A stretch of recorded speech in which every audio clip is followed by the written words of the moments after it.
જય શ્રી કૃષ્ણ મિત્રો. મહેમાનગતિ અને મોજ. હમણાં મારો વિદેશી મિત્ર નૈન ભારત આવ્યો. ભાઈને એમ કે પરદેશમાં ગમે તે આરોગ્ય એટલે પોતે મહાબલી, પણ અમદાવાદથી રાજકોટની મુસાફરીમાં તો તેની આંખો પહોળી થઈ ગઈ. બપોરની આપણી ભરાવદાર થાળીઓ જોઈને નૈને પૂછતો, આટલું ભારે ભોજન પચે છે? મેં કીધું, ભાઈ આ તો હજી ઓળા ભાણું છે, જમવામાં અમારે કોઈ બાંધછોડ ન હોય. સાંજે ખાણીપીણીની લારીઓ પર જે પડાપડી જોઈ અને એને એમ કે આ જ રાતનું વાળું છે. પણ ભાઈને ક્યાં ખબર, આ તો રાતનું ભોજન પહેલાનો ચટાકેદાર નાસ્તો છે. રાત્રે 12 વાગ્યે રાજકોટમાં પગ મૂક્યો ત્યારે રસ્તા પરની ચહલપહલ અને ભોજનાલયોમાં ભીડ જોઈને એને પૂછ્યું, શું કાલે કોઈ મોટો પર્વ છે?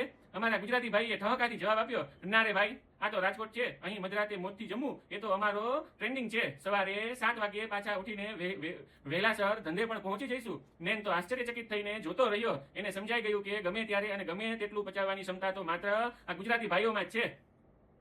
આને જ કહેવાય રંગીલું રાજકોટ, જ્યાં સૂરજ આથમે એટલે આખું શહેર બેઠું થાય છે. જય શ્રી કૃષ્ણ.